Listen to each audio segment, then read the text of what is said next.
On today's episode of Watch JR Go, super luxury, unattainable luxury from 1991.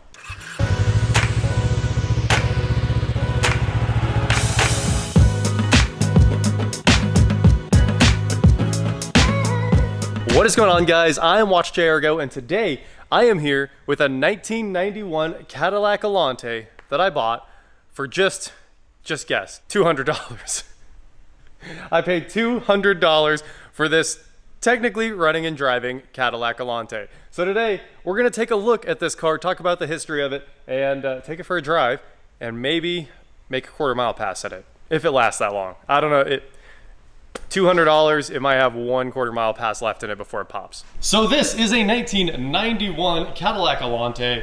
It is the convertible one. The hard tops were more expensive. The convertibles were the cheaper model, and you could also buy them as a convertible with a hard top option. And the hard top was a lot of money. You could drop it on when you didn't want the soft top for the winter, and to make sure everything seals up really well. It's powered by a 4.5 liter V8.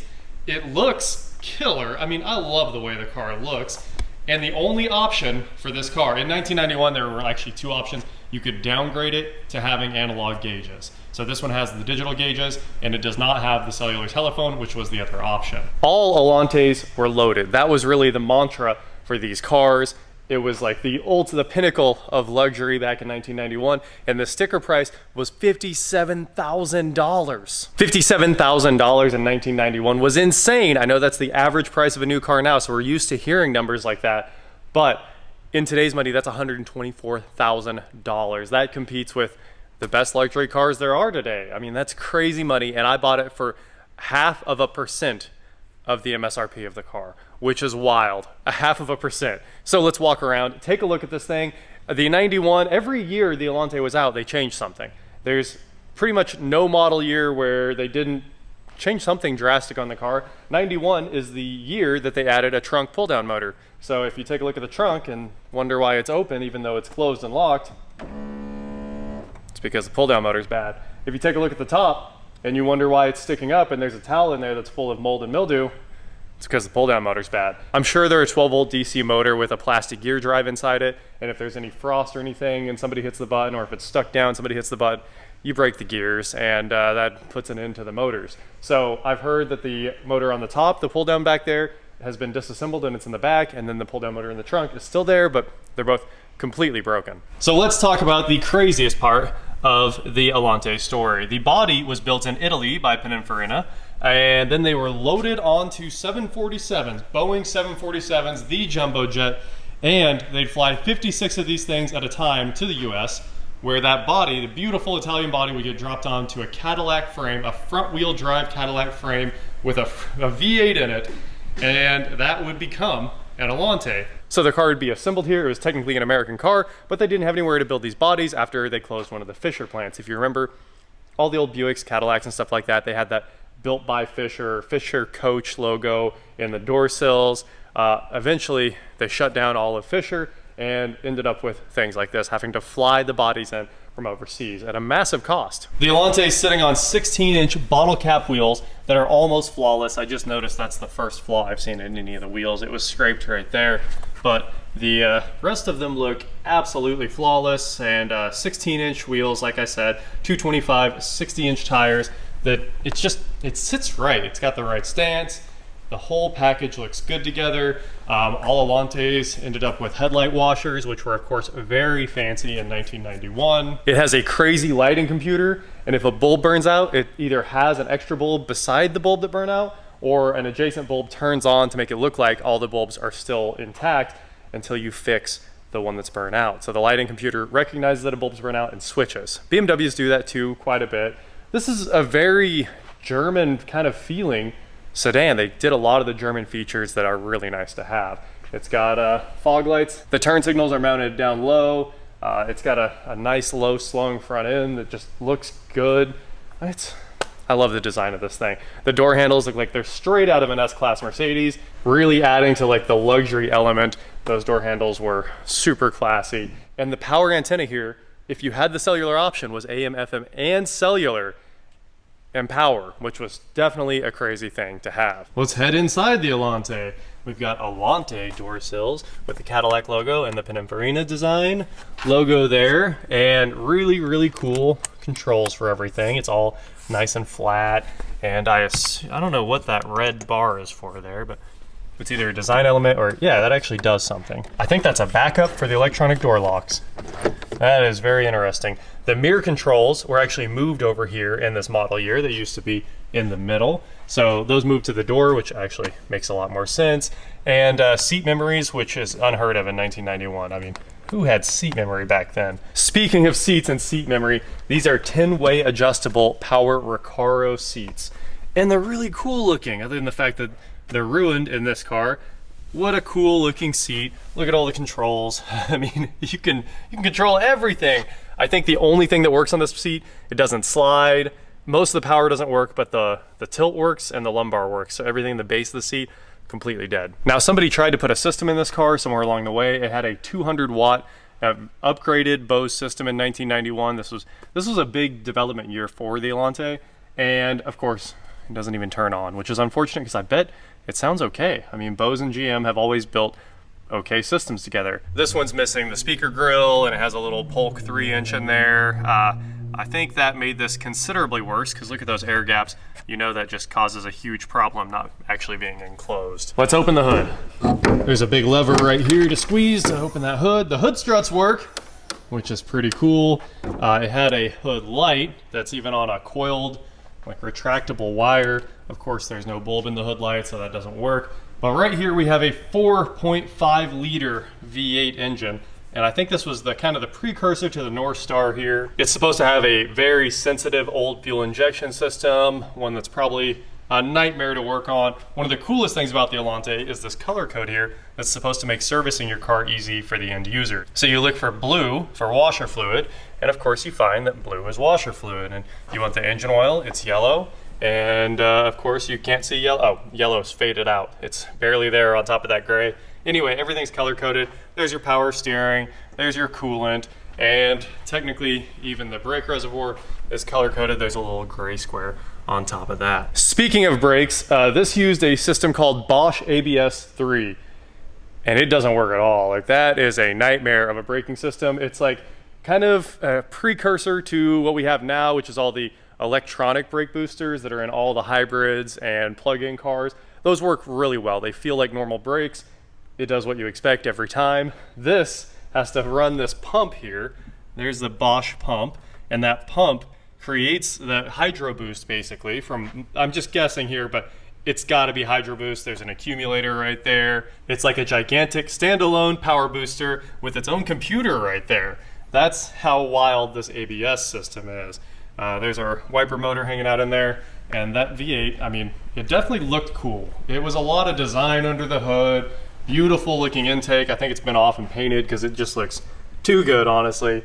And everything else is, all the accessories are over here. For some reason, this thing just started spewing coolant everywhere. When it first showed up here, it was not leaking coolant, but after moving it in and out of the shop 2 times, it just started dumping coolant whenever it's running. And you can see there's coolant sitting in that idler, and yeah, I don't even know where it's coming from, but it's all over the place. I think all Allantes have electronic suspension, but they changed the threshold the electronic suspension does its magic at from year to year. I think in 91, at 40 mile an hour, these shocks firm up so you don't have that wavy ride like a big body car does when the air suspension goes out, like a Grand Marquis, stuff like that. This should give you a nice feel out on the highway and then be nice and soft in town. That way you can just kind of roll over the bumps in absolute comfort. One of the crazier things here is basically all of the climate is sitting out here in the engine bay. So there's the back of the engine, which is, I would say, very inaccessible. There might be 2 inches there. The blower motor's there. I don't know how you service that. You probably pull the intake. The resistor for the blower motor right there, I would guess. Here's the AC evaporator. Honestly, oh yeah, the heater core is right there too. The whole climate control is basically sitting under the hood with the engine. 4-speed automatic transmission. I'm pretty sure no manuals were ever offered in this car, and the oil change actually looks like it might be reasonable. It's got a top-mounted filter that's pointed down, so you can just kind of reach in there, unscrew it, and then pull it out without spilling any of the oil, hopefully. Probably doesn't work in practice, but hopefully. Let's open the trunk up. I don't think I've ever seen in the trunk. We've got a Cadillac key here with a built-in flashlight. Very cool, like the old Jags. Here in the back, you can see that I have an Cadillac, and the Allante logo is gone. And then this is a third brake light in the Cadillac logo there on the trunk, which is very cool. I actually love that a lot. Okay, trunk opening. This thing is full of parts. We've got mirrors in here, sun visors, there's the speaker grill from the driver door, fluids for basically everything, oil filters, Velcro gaskets. Unfortunately, all of this has been wet because the trunk doesn't close and the top doesn't close, so there's a lot of water in general in here. You can see somebody had a system, got that old school twisted RCA setup in there. That's about all there is to say about the trunk. Show you guys the pull down motor that's broke. So that's supposed to grab the latch, and then it kind of goes like that with a wrist, and that's what pulls down the trunk lid. Unfortunately, it doesn't work anymore. What I would like to do today is open the top. I also think that if I open the top, it's never going back up again. So let's turn this thing on. And one of the coolest things about this car, you know, I work really hard to edit out every door dinger because they're so annoying, but the door dinger in the Allante is a mechanical doorbell. It's literally a bell with a plunger sitting there hitting it, a solenoid on a bell. I don't mind that at all. It's actually kind of pleasant. All right, turn this thing on. You can hear the brake booster, pumps running. And if I touch the brakes, it'll immediately start running again. The parking brake says pump to set because it doesn't have any pressure, so you have to like create the pressure by pumping it. That means it's probably a hydraulic e-brake as well. All right, here. There you go. Brake pump turns back on. Brake pump turns back on. Cruise control, obviously, how would you not have cruise control? And GM Cruise is the best because it always stays on and you just hit set and it's good to go. And there's the interior panel dimmer. Wow, it sort of works. Super cool. Lights off. There's the headlight controls. Very nice. It has auto headlights as well. Let's see. Now they're on and they don't want to shut off. Ah, the auto headlights decided they were going to stay on. So these are all electronic hazards. Huh. That is crazy. What a ding for the flashers. Horn work? Yep, good old GM horn. We've got wiper controls over here. All of these buttons work really, really well. And one of the design ideas was this would have no knobs. It's a very futuristic computer looking dash. I love it to death. This is probably one of my favorite interiors, but unfortunately, every single thing is broke. The dash is sun faded and discoloring and pulling back from moisture. The defrost vent is ruined and deformed. The sun visors, of course, are in the back, even though they look like they're the wrong color. But all of this is just so cool. You can decide. I don't hear the motors running, but there's your vent control, up, down, fan controls. I think the fan's actually dead in this thing. Yeah, I'm gonna guess the fan's dead. Low engine oil, that's interesting. It might actually be low engine oil. Let's see, what else can we see here? Reset. There's the date, time, exterior temp is 66. This is so cool. Unfortunately, the sound system will not turn on at all. It's got a CD player, it's got a cassette player, it's got lights to indicate what's actually full. It's definitely too bad this doesn't work because I would love to hear the thing. 145,000 miles on the clock, beautiful digital gauges. I love the gauges to death. And they've got a nice startup animation, which was, you know, unheard of in these days. I think the Corvette did it up and down on the 84, but so sick. They're actual LCD segments. Another Pininfarina logo there. The shifter, it's all broken, so the whole console moves with the shifter. Actually, don't even think it went back into park that time. Can't tell. We've got an ashtray there because, you know, everything needed a smoker's package. Illuminated 12-volt outlet. Center console pops up here. Ugh. There's the Allante logo, tire pressure gauge, a little 3D printed part to help you close the top. I think you have to slide that on there, and that lets you manually release these because all the electronics are broken, unfortunately. Trunk open, fuel door open, and something else in there. I don't know what that is. Oh, that's a switch for the lights. The latch itself pushes on the switch right there, and that turns on the light in the center console. And there should be a change holder, but it looks like that stuff is, all the springs are gone, so that's very broken. Armrest flips down, super nice, comfy driving position, so you can get out on the road in your grand touring 2-seat Cadillac. This was the first 2-seat Cadillac since it had been 40, 50 years since they had made a 2-seater Cadillac. So this was a game changer for Cadillac to bring back. I love the car. Beautiful. Car covers in here. We've got the factory manual. The manual is beautiful. I mean, it's got gold embossed Cadillac logo, Allante logo. This is for the 91 and 92. So cool. And the battery is actually brand new. The receipt's in there. The old owner watches the channel, brought this thing over, and he had to move it immediately. And I was like, yeah, I'll give you 200 bucks for it. Absolutely. And he spent 200 bucks on the battery to get it running so he could take it to the car wash, clean it up, and get it out of the street because it had to move. It had been sitting for a long time. Now for what's wrong with this Allante. And you might think that I've showed you what's wrong with this Allante, but no, there's more. It's basically everything is wrong with it. I would say it's completely unfixable. You'd have to spend $10,000, $15,000 in parts to put this back together. And honestly, I doubt you'd ever win. I doubt this thing can be saved without somebody that was just obsessed with it and wanted a restoration project that would take years. The coolant leak's a new thing. Who knows what that is? But when we start it up, come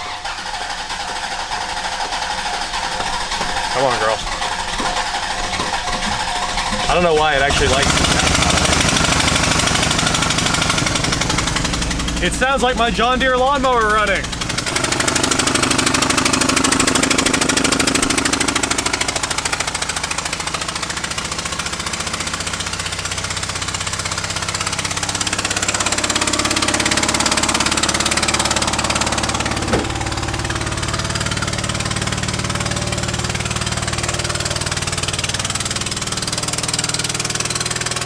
It is unbearably loud. It's one of the loudest things we've ever had running in this shop, ever.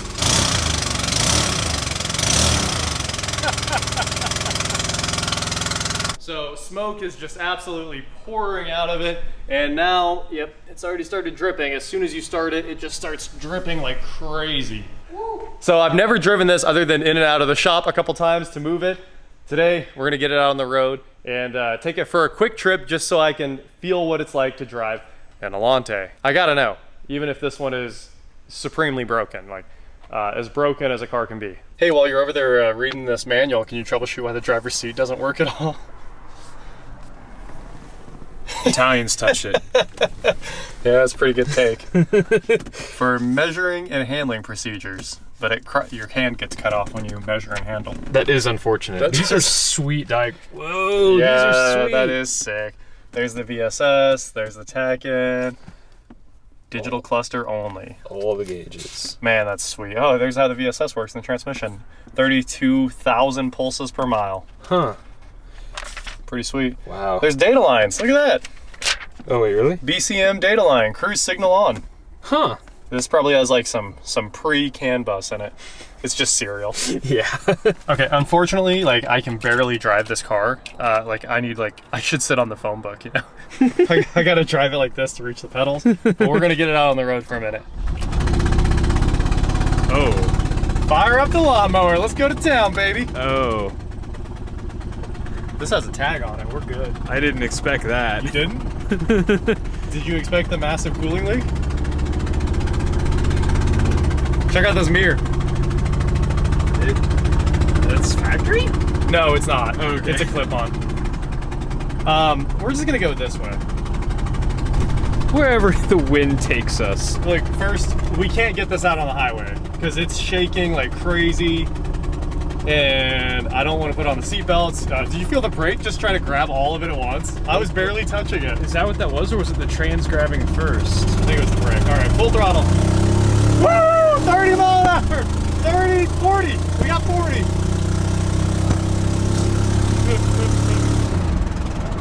We made it to the speed limit finally. Someone put some cards in the spokes of your bike. It does. This smells like my old Civic when it had no exhaust whatsoever. Yeah, we can smell all the exhaust. What's crazy though is it's not. I let off the gas all the way after that pull. It has not dropped 1 mile an hour. I don't know if it's a vacuum. It's actually speeding up. It's accelerating. It is accelerating. I'm 100% off the gas. Oh, it's just run. Oh, I was gonna make sure the brakes worked before we got into this situation. We should check the info center. Oh, we need to check the info center. Oh no, it went away. We're good. No info center So necessary. the info was saying that it was low engine oil, and it's probably saying low coolant too. Cool. But it's not saying anything right now. It just says the time and temp. Sound systems, everything's dead. She's broke, Jim. There's a lot of buttons in here. Not she's dead, Jim. She broke. Well, I'm glad the brakes are working, technically. That is ideal. Hey, there's the car we should have. Dude, I love nothing more than SC430. Okay. We're gonna make the big swoop. Sorry, Honda Accord. Yep. I ain't worried about Honda Accords. Alright, we did it! Turning radius. Excellent turning radius. Not bad. Not bad at all. Okay, back to the shop. We have to keep our drive to a 2-minute maximum. Or it overheats? I don't know. Oil pressure looks great. Coolant temp's right in the middle. It's not overheating. Yeah? Floor. It's so funny. You feel those shifts? Feels like the engine's trying to jump out. It does. It also feels like the transmission's trying to like shift like a race car. It's like boom, boom. Yeah. And the whole car shakes down when it shifts. I really want to floor it again, but we don't quite have the room. As if we're going to catch anybody. We might. This is a V8, Jake. Ah, yes. This has big power. True motoring heritage. The 0 to 60, I think, like forever ago, right, was like 7 seconds, which is impressive. It's better than the Durango. Okay, it's too light on its feet, and it wallows around back and forth on the road when you're trying to like steer back and forth. Yeah. Like the car is going opposite of the steering wheel. Yep. I have not touched the gas since I accelerated the last time, and it's speeding up again. It just grabbed 45 mile an hour. It literally shifted itself and goes faster by itself. This car feels like it's falling apart around me. I think it is. It is falling apart. Okay. Oh, it's front wheel drive. I wanted to see if it'll do a burnout. Okay. Wheels turned. Here we go. That's been flat on the floor since I said, let's go. It didn't go. No. Weirdly, those Bosch brake things they're sort of brakes. Wow, it shifts hard. So hard. It smells so rich. You want to off-road it? Oh, man, yeah. All right, we're going off-road. Wow! Do you think it'll make the big...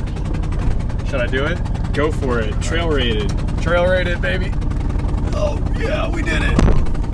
All right, this is a lot of angle of approach here. See if it's no Jeep. Oh, that is insane! Wow. All right, one more. I'm gonna try a donut. We need to do, you gotta try reverse donuts.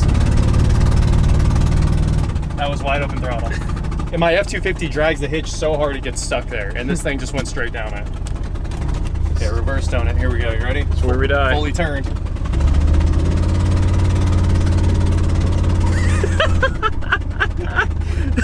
Also known as driving backwards in a circle. I was like, we reverse drove in a circle. All right, that's the end of the Allante. It's got to go away because it's definitely unfixable. Jeez. I don't want to be holding the bag for this $50,000 restoration project. Basically, only the body's good. Like the rest of the car is, she's toast. It's running a lot rougher now. I think this is how it's always ran. It runs terribly. Oh, anti-lock, okay. We're doing good. Oh, good. Yeah, anti-lock, it's okay. So, you want to try, oh, the e-brake does nothing. I'm pumping it like a ton. I was going to try burnout.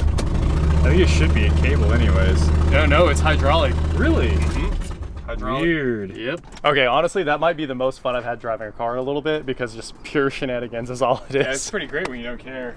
Hey, at least the top is like kind of new. The top's like okay, but the pull-down motor's broke, so it has mold in it, and yeah, it's not good. That is it for today, guys. Thank you so much for watching. 100% Jake just showed up. We're gonna go take some pictures of some cars. Don't forget to head on over to shop.watchjrgo.com for cool shirts, not like this. And please like, share, subscribe, do whatever you want to do, and I will talk to you next time. Do you feel like we got $200 of fun out of this?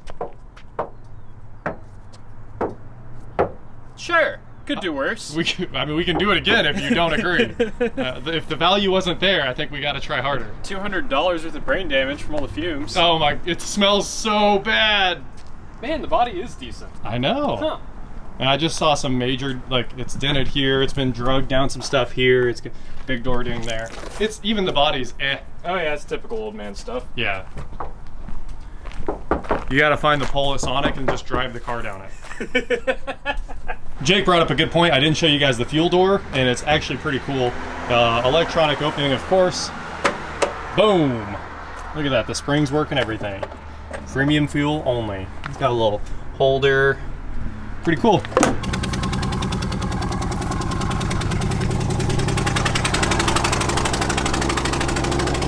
I sold that to somebody else for 200 bucks. Hopefully they enjoy it, and maybe it'll live on. I don't know. Somebody probably needs a driver that might be able to drive for like 500 bucks. Yeah, I don't know. It's sketchy all the way around. I'd buy $500 worth of bus passes. Yeah, like this car 1000% should be crushed. Everyone around me has been like, crush it. But the Allante Owners Club's gonna get in here and throw a fit. So that's the only reason we didn't whistle and diesel it and have a lot of fun. Sawzalling the windshield off and wrecking the top. Like, it's unsavable. I seriously wanted to save it when I got it.